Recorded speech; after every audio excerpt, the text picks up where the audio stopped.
flaws and all. Womanhood, sisterhood, and traveling through the worst hood. Adulthood. Conversation from a woman's point of view. This is the S.I.S Podcast.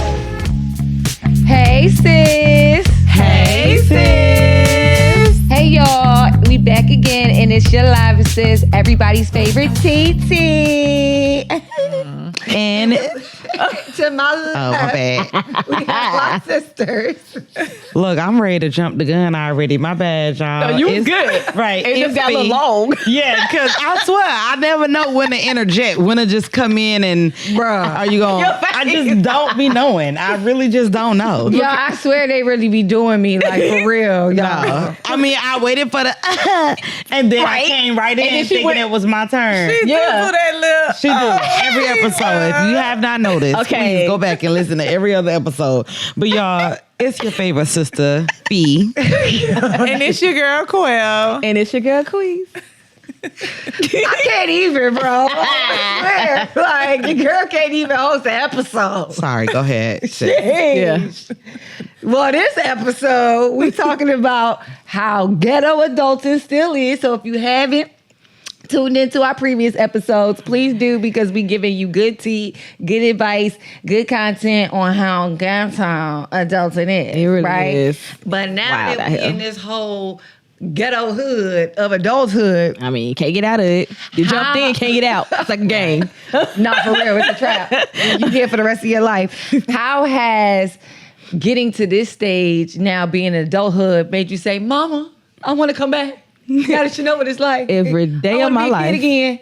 Take me home. Take me home." Like Dorothy, click your heels. That didn't even work. Did that really work for her? I mean, she went somewhere. I don't know where it was, but she went somewhere. Okay. So to start that off, now that we're adults and, you know, you ready to go back home, how has adulthood caused you to cherish your childhood more? For me, it's the bills Man. before the marriage, but you know, I'm just saying when Before bills the were marriage? billing- when the bills were Oh, yeah. billing, Yeah. they were billing, and now even being in a 2-income household with the economy, it's just like It's bills are billing. draining. The money is like where, like we talked about, catch the previous episodes where my money go. Yeah, like I'm so thankful, like I said in the previous episode, that my dad was like, "You gonna be a child for as long as you are a child, because you got all your life to be an adult." Because I see why he did what he did. This is ghetto as fuck. Like, I wish I could go back to those times where he was like, "You gonna be a child?" I'm like, "You know what, Daddy? I'm gonna really be a child. I'm gonna be my full child, like, and have my whole child experience." Because why was I trying to grow up so early? I wanted to be. It was Not the for real. It's the independence that we see from our parents that Yeah. we want so bad. Like, I don't want to have to answer to anyone, but we're not seeing on the back end of that. And that's because that's the part that I was talking about, that transparency. Because with me teaching high school students, like the first thing they want to do is graduate. I'm like, y'all do realize it's ghetto out here, right? No, so the they moment don't. that you leave high school and you get ready to go to college, while you thinking you'll have that freedom and all that kind of stuff, in essence, you do receive that. Yeah. But then when At a that cost. support that support that you Right. initially had, begins to withdraw a little bit, and you find yourself really beginning to adult, figuring out your own decisions, that part is kind of hard, which I do think parents should be a little bit more transparent with what they really experience instead of looking like super mom or super dad to us, and show us like it's hard out here, because otherwise everybody's, I can't wait to turn 18 for Yep. what? Yeah. Exactly. You don't want these What? troubles. You don't want these problems. So it's like, remember when we were kids, they had all of those idioms. Enjoy being a child. You got the rest of your life being an adult. Yeah. Or stay in a child's place or Yeah. whatever. And it's like, so it kind of felt like it made adulthood seem better or more glorified than being a child, because the way childhood was talked about was like, you know what I mean? Yeah. Yeah. Almost demeaning, like So the much negative restriction. sense, like there's Yes. restriction. Yeah. So it's like, I want to. I can't wait to exactly. Yeah, so I don't have no. I don't feel restricted. I can do what I want. Right. And child, now you got restrictions when it comes down to the law, and you got restriction to taxes, and you got restriction to child. Now you got a whole different set of parameters that you restricted in. Yeah, yeah. So do you think that because y'all are parents, right? And hindsight, of course, is 2020, right? But as parents now raising kids, instead of being so restrictive, do you think that maybe you be a little bit more open, right, with your kids and like how they experience childhood, and try not to make it so restrictive so that they enjoy childhood more, or like they don't necessarily feel like they're in a rush? I think we automatically do that. And if you go back to the previous season and see where we talk about like the gentle parenting, I think that is our kind of mode of the gentle parenting, is being a little bit more, conversational with our kids instead of just being like, do it because I told you to. It's more of understanding where they're coming from so they don't feel like they have the restrictions, because when you have those restrictions, it also causes you to internalize a lot of your feelings and not tell what's really going on. So they might have questions about, what does it really mean? Because I've had my daughter ask me, like, what can you really do it? What you mean you can't pay for this right now? Well, because I have to pay for X, Y, and Z. This is why I'm saying that. Like, it's not that you can't have those things that we cannot buy those things. It's just like the right time to do that because of the responsibilities I have. And honestly, so for my son, and again, we have alluded to this in other episodes, he was so pressed to get a job, y'all. Like, he was just like, because he dates a girl that's a little older than him or whatever. Right. Wait a minute. She in a grade older than him. She ain't that much. Well, technically she is, because he's young. Like, he's only 15 and she's 17. Oh, okay. Right. So yeah. Yeah. Almost. Exactly. 1 more year. Hello. But he felt the pressure of, I need to be able to offer her something, because the thing was, her parents weren't allowing her to come over if he didn't come and pick her up. And it was just like, he wants to be able to do for her. And I'm just like, son, manly man. You're 15. But you're 15. Like, give yourself grace. They're expecting you to come pick her up when she doesn't even have a car.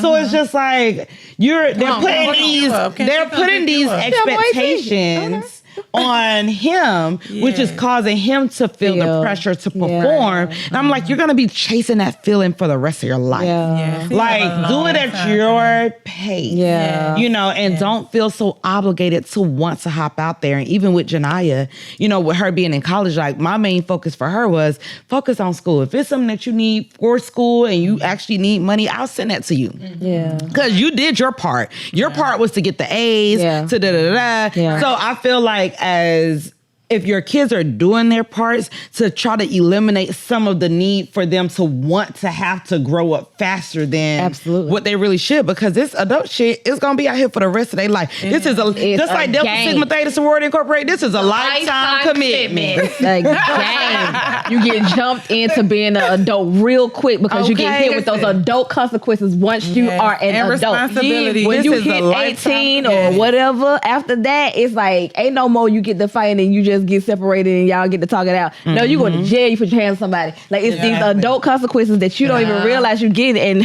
whether you know it or not, you're gonna get them. So you better be a child while you can. For me, I'm not against the restrictions and boundaries as long as I'm educating my child on why. Because I don't want him to be like surprised when he's in the world and there are restrictions and boundaries, so he's not so heartbroken and like he has to lash out. And for me, my biggest goal with him becoming a man and stuff is him always having a place to come home to. For me and my husband, it's like they can always come. I always want them to always still have their room and still be able to come home if they need to, because I wish we had that. Like last episode, we were talking about the home buying experience. And I know some friends that were able to stay at home with their spouses, with one of their parents, just for a little while. Like, because I might be buying a home next year or the next 2 years. And I'm saying I'm just, leeching off my parents. I wish we were able to do that. We had downside. I don't even think to get prepared for off though, because if you look at the white people moving in and you don't have a plan, like you living here. But I mean, because they stay in they dumb Caucasians, they stay in their parents' houses until they damn near get married. We the only one. We're the only society. I don't mind that. I know, and I don't either. Right. Because we're the only society that pushes our kids out at 18. Right. It's like, you 18, you a man, you grown. Yeah. Meanwhile, they allow their kids to stay in, save up all their money, so when they're getting ready to buy their houses and all that, they have everything. Like, we're literally the only, like, race that does that just push them out at 18. But you see, like with the millennials, it be families. Like, and it's not even just, you know, for real. It's like so many cultures, like even in the African culture, right? Like, especially with daughters, you don't leave your father's. The only house you leave your father's house for is your husband's. Like, you are at home until you get married. But the dynamic has changed though, because with millennials, if you've seen, because of all this school debt that we have, we cannot afford to get a house, so we're forced to go back home if that is a luxury that you do have. To go back home to your parents because we can't afford to live in this economy. So I mean, that's our parents and their generation messed it up for us. They set us up real bad. It inflated real quick. But I really want that for my boys because, you know, it's like a lot of stressors. Like just talking about your 15-year-old. When they fall in love with a girl, the responsibility for them is like really huge. It is. And the stressors, like the emotional and mental stressors for them, if they can't, you know, make the money they want to make or, you know, give the women or the girlfriends the life they want to make. Because I remember my cousin, he was really good at basketball. And he was like asking his mama, because he didn't work because he was good at basketball, so she was investing in that. And he was asking his mama to buy his girlfriend red bottoms. So what now? Red bottoms? First of all. She was like, buy your girlfriend. I ain't even got no red bottoms. Red bottoms? The thing is, my aunt was trying to see how she can make him happy to help him get at least half or something on the red bottoms, right? And my mom is the middle child of 6, y'all, and she a little more hood because she went in the street. She was just doing a little too much than the other one. So she was like, I ain't gonna say my auntie name, but she was like, such and such a, you better not be trying to get nobody for no goddamn red bottoms. He better go figure it out. Tell him dribble that ball on up there to McDonald's or somewhere and get somebody to get the red bottoms. He gonna find out that we ain't getting no red bottoms. It's not definitely If he get a job and know the value of money, because he was in high school trying to get do somebody this. Not even think she was like red bottoms. I don't even know if for he real. knew These what kids red are bottoms women. Y'all have no idea. They are getting real money. Yes. These high school kids, like the things that we wanted. That's what that girl wanted. The things that we wanted in high school are not the same things that I they see driving my views to the prom. I think I was on Coach a little bit. My senior year, I wanted some Coach shoes. And my mom was like, oh, okay. Coach your ass on up there to Popeyes because I was working at Popeyes. And I had to get you a Coach. My little Coach shoes. And probably after a few months, I was like, damn, I could have used them. Exactly. I didn't even like them no more like that. I was like, damn. For real. I was first about my little Coach shoes. Oh, yeah. Everybody had them little Coach shoes. With the with the C's on. Thought you was the shit. Okay. Nah, for real. Yes, wow. But that's crazy to me, you know, first of all, in high school asking for red bottoms. That's the audacity. I would never forget. Like, what kind of, but also makes me think that we're the millennials, so we came before them.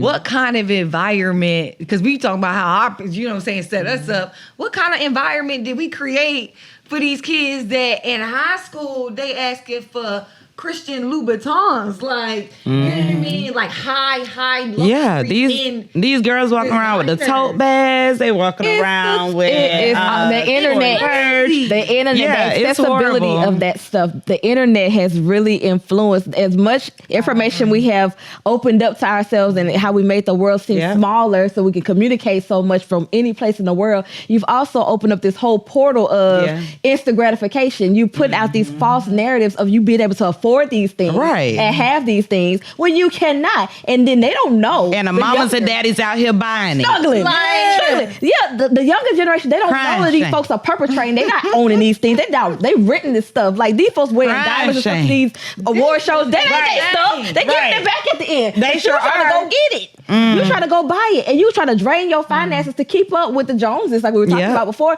But the Joneses ain't got it. They ain't got it. That's why we ain't saw the Joneses. Who the hell is the Joneses? Hey, baby, I know a Jones that I know a whole bunch of Jones that ain't none of them got what we talking about. I was doing something in high school with my Aeropostale polos and stuff like that. Oh man, Aeropostale But the internet was my thing.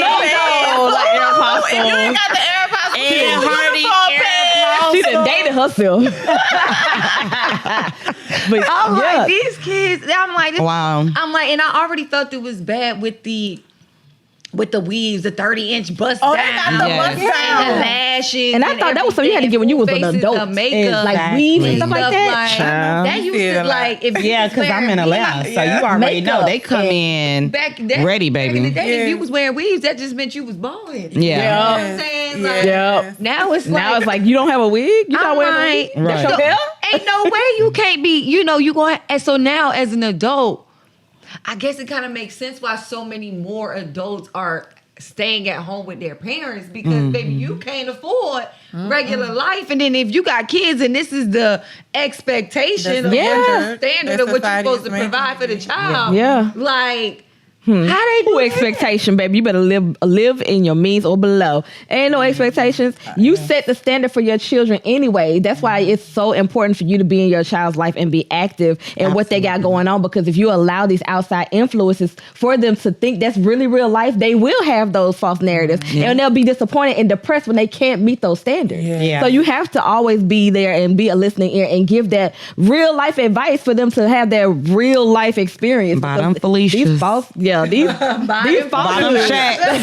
bottom and one, humble them because they gonna hate it then, but they gonna understand it later. right. And you know what? The ones that was wearing the shacks and the N1s is the ones that have their own home, multiple homes, vacation homes. Facts. Both Because it taught them that I don't ever want to be broke. So it taught them the responsibility of, okay, I got to make sure I save up so I can get the things that I really want. I ain't trying to get no bubbles no more.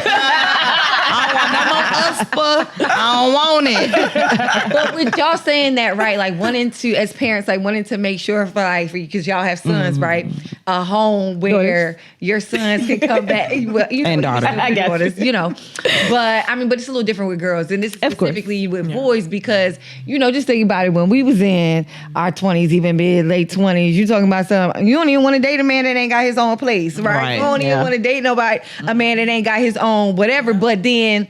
Now hearing what you're saying, I want my son to be able to be now to not feel the pressure. So how do you still prepare them to be a man? Yeah. So I think responsibility in general helps to prepare them to be a man. So with my sons, they play sports. That teaches discipline, and it teaches the well-roundedness, how I interact with them, how I show them and expose them to what it is to love, what it is to be loved. I think we play an instrumental role because we're the first thing that they see when it comes down to what's accepted, and being honest with them and saying, hey, now, and you can't always be that cool mom that's just, he introducing you to one girl, then next day introducing you to another girl. No, nip that in the bud because that's where you're supposed to be like, now listen, son, what are you doing? Yeah. Like, because if no one's going to correct him, then he's going to continue on those paths. Yeah. So you can still teach him how to be a gentleman. You may not have the finances to do the things to support this young lady, but you're also a kid. And I remind my son that all the time. I said, baby, you're 15. You're a kid. Right. You're a kid. I say, even if you want to drive right now, you can't because you're 15.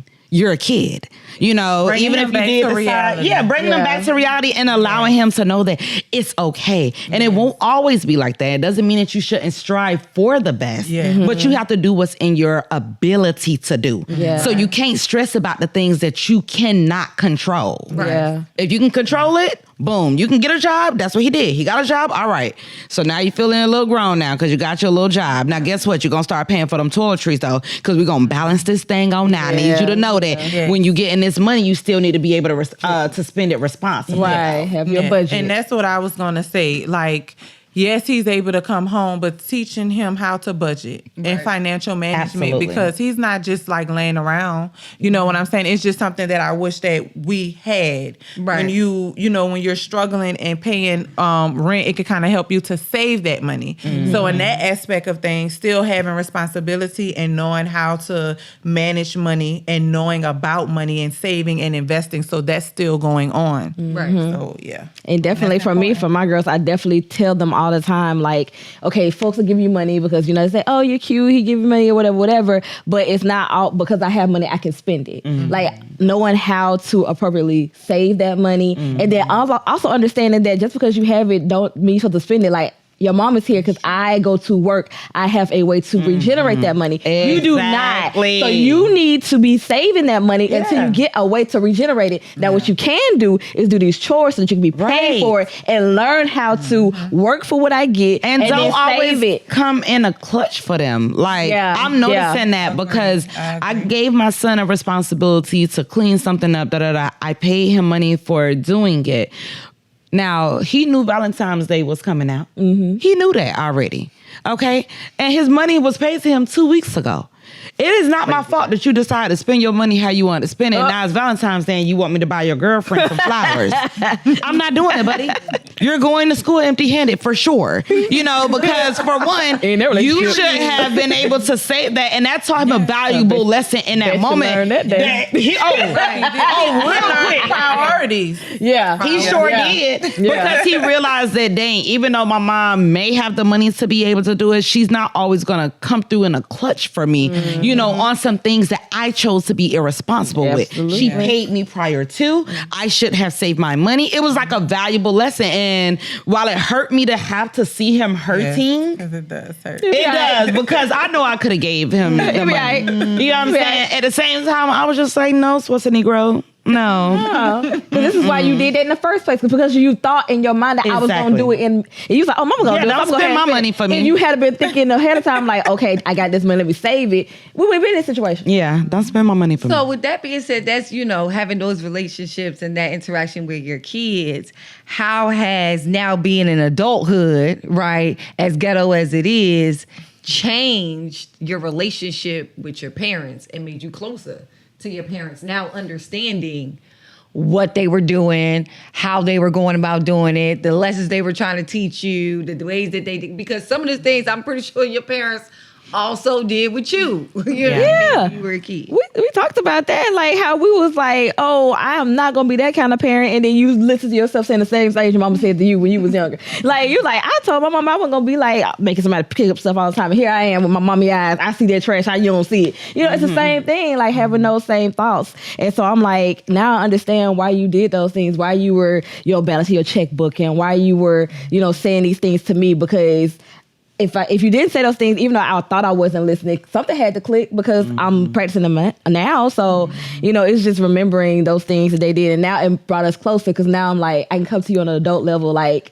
I got you. I see you. I think that it makes it relatable. Like before, we couldn't relate, and experience is life's best teacher. Yeah. So until someone experiences something, you can keep telling them how it's gonna be and all that kind of stuff. But until they experience it themselves, they truly cannot relate to it. Right. So I think with us being adults now, and we're able to relate to what it means to not be able to have it to spend right then and there, or to be able to, whatever the scenario is, it makes us be able to relate to our parents. Me, I immediately, once I hit adulthood, i.e. mommyhood, my relationship with my mom completely changed for the best. Right. My mom became my closest, best of best friends. Oh, yeah. And I really depended on her to guide me through adulthood. Yeah. And as ghetto as adulthood is, she was there every step of the way, whether it was teaching me how, and I absolutely hate this, up until probably me graduating college, my mom still made my doctor's appointments. Like, yes, absolutely. I went, my mom, and then she showed up. She still make my doctor's appointments sometimes. I ain't even hard though. Like, talk to them bill collectors and stuff when you got older. Yeah. Like, I'm gonna call my mama, so you tell her what the exactly. When I went to go buy a car, like, for real. I got my mom on the phone. Mom, you are my closest advisor. I don't know what to say. I don't want to say the wrong own thing. Yeah, and I have her sit on the phone and listen if I'm getting ready to make any type of big purchase, big deal, because my mom truly is my closest advisor, because I feel like my mom has so much wisdom because of all of her mess ups, you know, and it just allowed me to be like, okay, mom, does this sound legit? If my mama say no, and as grown as I am, A wrap. it's a no It for ain't me. gonna happen. Okay, Forget because my it. mama know better. Okay. And I teach my kids the same thing. know Your better than mama me? know better. Hey, so my mama been here. I just get into her age. I'm trying to get to her Okay. age. She got more experience. So yeah, I think that's what made us, you know, closer, is just the fact that we can relate a lot better because we are experiencing what they've already experienced. Yeah. Yeah, for me, my mom was really hard on me, and I had to help a lot because she was single parent. And like once my grandma passed, that's when I really had to help, because my grandma helped raise me because she was a teenager with me. So when I was able to leave, y'all, I was like, me and my I mom know you didn't have ran. the best relationship. You ran. Yeah, I was Not like, ran. baby, you got to get your children and everything. That's I probably why watched those Janiyah left children. too, though. Like, so when I had a child, that changed our relationship. That made us become closer because I realized how hard it was. Yeah. And that she was doing her best, because we never missed a That meal. part. You just had to share 2 jobs. So she'll come home and like she'll cook until I learn how to cook. But it was like, okay, Jaquan, these your chores. This is what you have to do. Make sure Rashad do this Yeah. or whatever. And I'm like, because you know, I'm not his mama. Right. So Rashad giving me pushback, and I'm like, mama said. Once And I could tell had a you was child- hell. Yeah, I was like, I was like, look, you better do this because I'm not about to get in trouble for you. I'm not about to get no whooping for you. Right. So for me, when I had a child, and I had, you know, my mom was a single parent. I had a husband. I was like, and it still was hard. Right. So I was like, damn, it made me think like she was by herself. Yeah. You That's know, so much so that harder. made us closer. And now I'm like, baby, I call mama for everything. Okay. I'm like, mama. Mama. So like, Mama, I love you. P.O.P. Hold When it I go by down. her house, you can find me in her bed. Like I'm by my Yeah. mama Oh, yeah. like that. Like Yeah. yes. I told y'all my baby. Hey, Kim, shout out to Kim. She Nah, knows my baby. best friend. Baby, we hang tough. Yes. Yes. I So, say like for me it may be, you know, a little different because I have a closer relationship With your my dad. right? You I'm a daddy's girl. Hands down. He worked my last nerve. But you I love him. my daddy's life. But even with my relationship not being that same way with my mom, right? As I've gotten older on an emotional, like mental and emotional and behavioral side, and me going to therapy, I learned some things that I understood about myself that made me understand her a little better, right? And so we are able to now have more of a relationship than we ever did I'm still now about to say late adulthood, like I'm old or something. Yeah, I mean, she keep dating herself. I don't know why. You ain't nothing. But in my adulthood, because I could understand now where she might have been mentally and emotionally at that time period, and where it might have been difficult for her to be a mother to me as her daughter, my personality, you know, because as y'all be going in on me, I've been like this all my life. Oh, Lord. Okay, so I always She said, oh, Lord. and I'll always be me. Okay. So I can understand having a daughter with my personality that's very you know, and extra in your face and energetic. and energetic, right? And Sit your ass down. there's you know, you can't you don't really you may not necessarily you have to, and what I learned is you got to have a certain kind of mental and emotional you know, mindset and maturity to have a child that has that kind of mentality that's, you know what I'm saying, that's smarter than their own good. Because I used to jump into adult conversations like I was young, and I would really be understanding what they be saying, and then I turn around and had the audacity to give commentary as a child, like, well, that doesn't make sense. Now, granted, it didn't make sense. That's that stay in the but child I was place. not- Stay in I the was child's not place. staying Let in my the ex child's y'all. place, like, Yeah. So, like, Yeah. some of those Yeah. things, I'm like, Understand okay, that. I can understand where that might have been difficult, right? But with that being said, are there any things that you now, as being an adult, because you understand adulthood, have had that you gave pushback to your parents for that you've now had to apologize for as an adult? Or if you haven't apologized, do you think you probably should apologize for some things you gave pushback on as a child? Like I said before, I wasn't a bad kid. I was inquisitive. I wasn't bad either. I was inquisitive. I asked a lot of questions, and seeing it now with my daughter Adriana, who, like I said, Quiz 2.0, she acts just like me. She asks a lot of questions, a lot of challenging questions that sometimes when you're stressed out or you feel a lot going at you, when you keep hearing your child ask questions after questions. Hey, now I said what I said. I told you what to do. Now don't say nothing else. We've been into it, and I was like, dang. I was the same way. Yeah. And I said, Mom, I'm sorry. I was like, she said, yeah, you're getting it back, ain't you? I was like, this what I was like? Yeah. You sure? Because I feel this is a little bit much. She's like, nah, you asked a lot of questions. You said a lot of stuff. And she was like, sometimes I just wanted you to be quiet. Yeah. Shut up. You talk too much, But it's a level of patience you have to have. And because I recognize that I was like that and I am like that sometimes, I'm like, okay, I understand her. And so I try to talk to her more like, okay, I understand your question. I'm going to try to answer the best of my ability. But at the end of the day, a respect situation is you to do what your mom asked you to do, Yes. And that's kind of how I handled that situation with my daughter. When my little one said what she said about her being a maid, I was kind of like, I understand how you feel, but I'm trying to teach you a life lesson because guess what? Mommy's not going to always be here to tell you to clean your room up. So you're not a maid, but you should be a maid for yourself. You should want to do the service for yourself because you don't want no dirty woman. Yeah, I said, doesn't it feel good to come in your room and it's clean? Yeah, why would you want to come out and step over stuff and have sticky stuff and have bugs and stuff? You don't want to sleep with bugs in your bed. So I said, doesn't it feel better to be clean? So why would you not want to do that for yourself? Yeah, you ain't cleaning your room for me. I mean, yes, it looks better and I want it to be clean because it's my house, but it's for you also because you don't want to be a sticky sheets. What if I didn't clean your sheets? Yeah. What if I didn't do these things that I do for you? You would be upset. And so when I say that she was a little bit more patient, but baby, that first initial, I'm like, you said what now?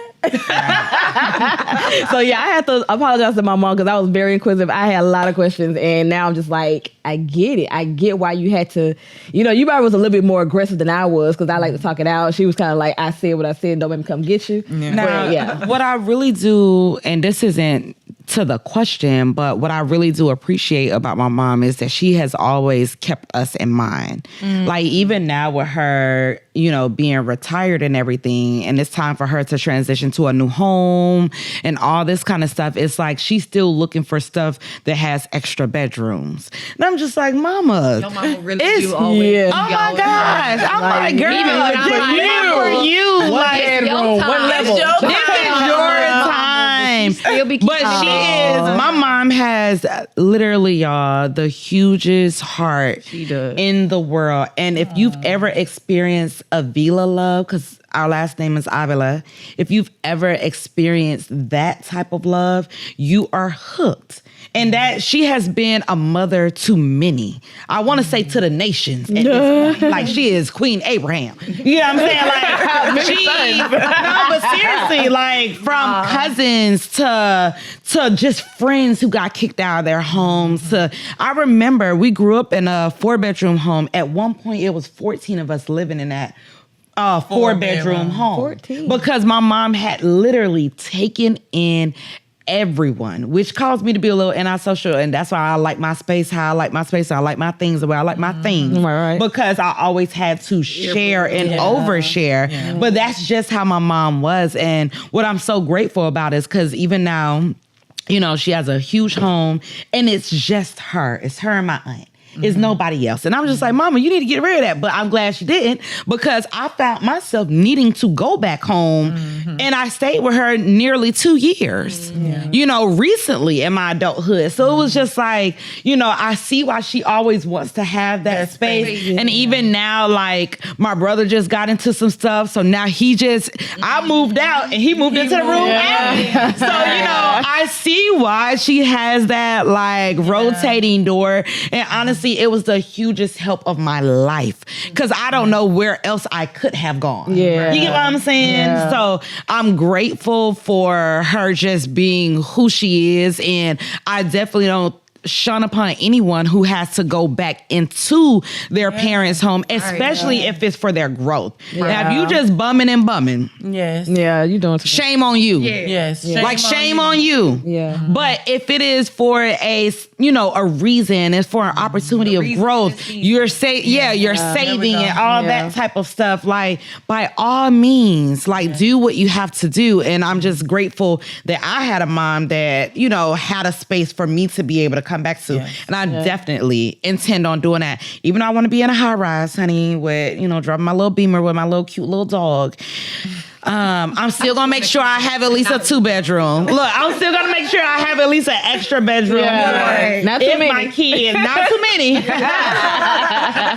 a limit. It's a limit. You're not gonna be that grandma. Oh no, baby, you already know. First of all, I like to live. I got these kids. I'm not them things out early, baby. But we they just out early about the villages and everything else, and now you already Fee's not gonna be in town. I'm not gonna be in town. She can't watch Nobody. nobody. Fe's not gonna be in town. Okay. Grandma gone. What grandma flew out? Exactly. Like, y'all already know me. I'm gonna do my chocolates like that because what you call it, your mama ain't do you like that. They gonna be sitting there. Shit, like, me. My mama left us. She said shit me. No, my mama left us. Hey, I ain't my mama. My mama traveled so much. That's why I am a traveler. My mom literally, every time we turned around, she was on a cruise. She was we used to be so jealous. She did take us places, but now this does answer that question. Something that we shunned upon and then now we understand was I did not know why my mama left us so many times. But now I realize, for one, your kids annoying as hell when you take them on trips. Number two, the shit is expensive to take Yes. It's so much cheaper to take myself. Think on it. But when you talk about taking 2 and 3 and 4, and now you're a family of 4, you're a family of 5, those expenses begin to increase. And now I see why that was only an annual thing for us. And it was a bi-monthly thing for her. Absolutely. You get what I'm saying? So Mama, I understand now. Okay, so when you gotta watch your chocolates, just know, because I was trying to be like you. So I get it from my mom. I get it from my mom. Hey, I feel that. Yes, girl. For me, it would be my mouth. I gave my mom a hard time in high school because I felt like she was hard on me. She didn't want me to make the same mistakes. And now I know I didn't because she was hard on me. And That's she the was same thing like, Tanaya said. yes, like she was overly educational about things, sex, all that kind of stuff. She was like, that kind of stuff my mama was very open about. I wasn't scared to talk to her about it when I was ready. And she wanted me to know from her. Because they would say stuff in high school like, if you have sex with a boy and he nutting you, you can go take a vinegar bath and it'll come out. They sure I'm did going used to right say home that. and tell my mama said, you gonna have a yeast infection up your ass so bad. You get in that water and you put that vinegar in the water. Right. I said, Ma, that's what they said. She said, no, once it's in there, if it fertilized that egg, it's done. Ain't no vinegar. Ain't no out. gonna do that. Ain't no nothing. She was like, no. At least she told you the good. Yeah, that was good. So But that's the thing. They listen to lies. Yes. These kids, they talking to each other about sex and they don't know nothing about no sex. Right. Yeah. Yeah, so for me, it Ain't was even like had an orgasm for the way real. I handled her. Cause I used to, I was like on some shit when I was in like as a senior. Cause I was like honors and all that stuff. I had scholarships. I was going to, I had my naval sciences scholarship. Yes, ma'am. I was like, Nice. I'm not gonna be like you. Like you don't have to be that hard on me. You don't have to have, and I always felt like, she don't want me to make the same mistakes that she made, but she also trying to make me keep her kids. That's how I felt. I felt like everything was about them kids. She needed help. Like, she needed help. How's How's your relationship now with your siblings though? Yeah. They're good. Like me and my brother have a better relationship. My little sister, she have a different mom than what we had. Oh, okay. So my mom was able to like buy her first car.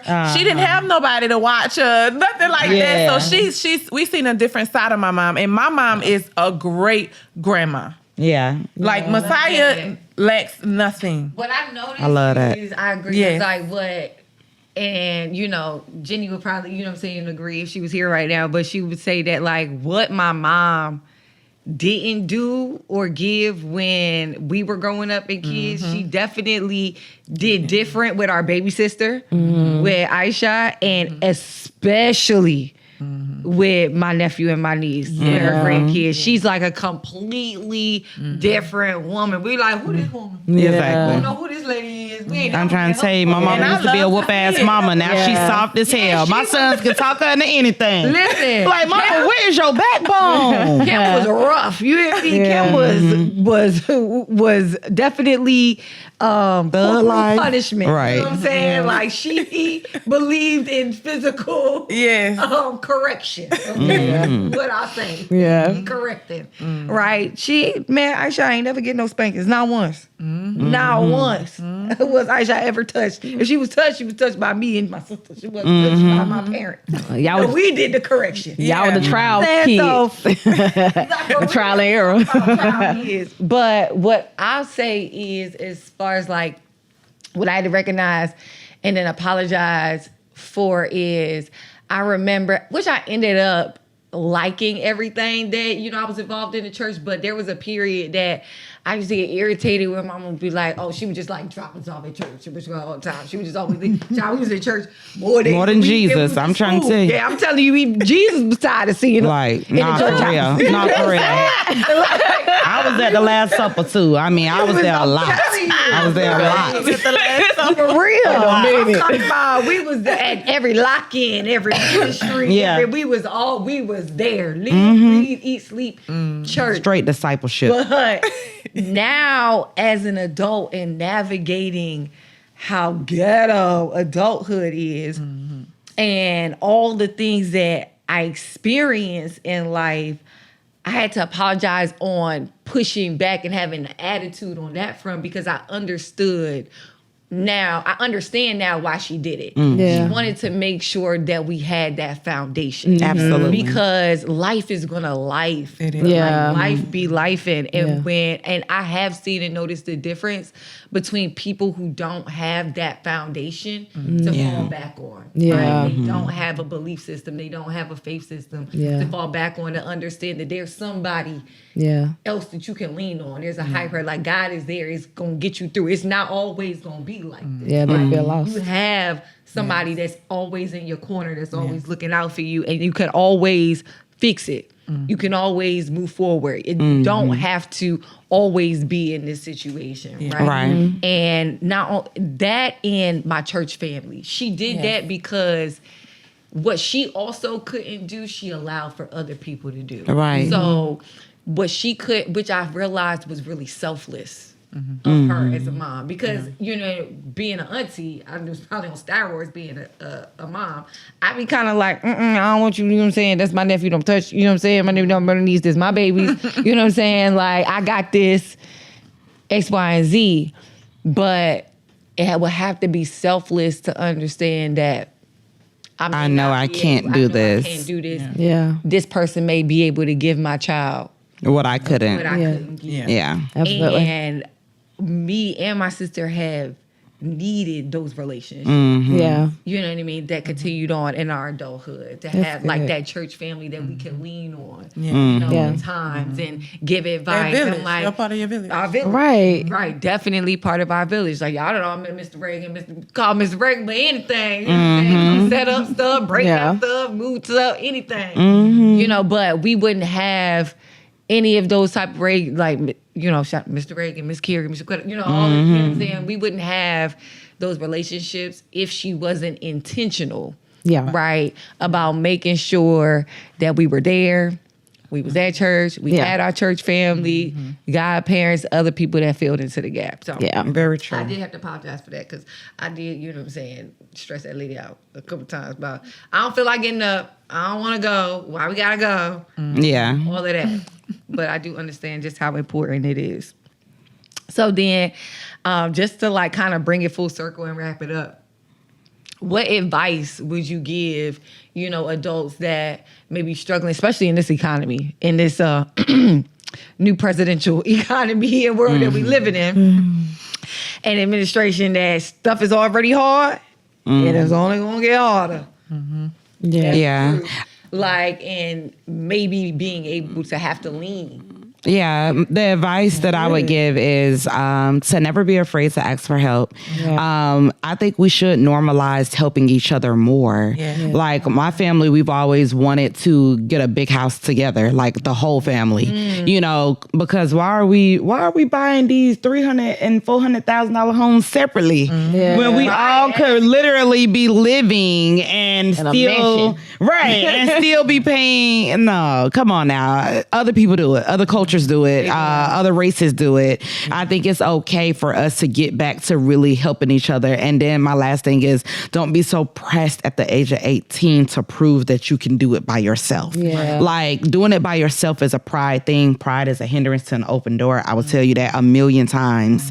Okay, so don't be so pressed to prove that you're an adult. We know you're an adult. Yeah. Thanks. For me, it's just, closed mouths don't get fed. Absolutely. Yeah. And it was hard for me to ask for help. I don't like asking for help. Agreed. So church family has definitely helped us because where we live, I don't have any family. All of my family still lives in New Orleans. My mom just moved there last August. So now I'm like, you get your grandbaby every Friday? You sure can. Yes, ma'am. Enjoy. Of course. Right. So it's like just accepting her. Because my mom didn't all my friends had to come by me. So I'm trying to get, I have to kind of be okay mentally with him sleeping out or him going somewhere. My mama didn't play that. Right. You ain't going to sleep at nobody's house or whatever.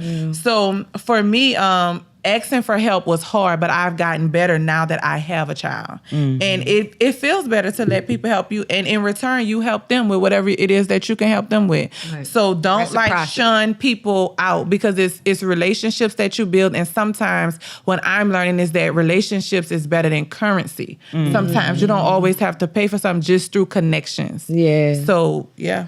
Make those connections. Yeah, I totally agree with exactly what y'all said. Like, definitely don't be afraid to ask for help.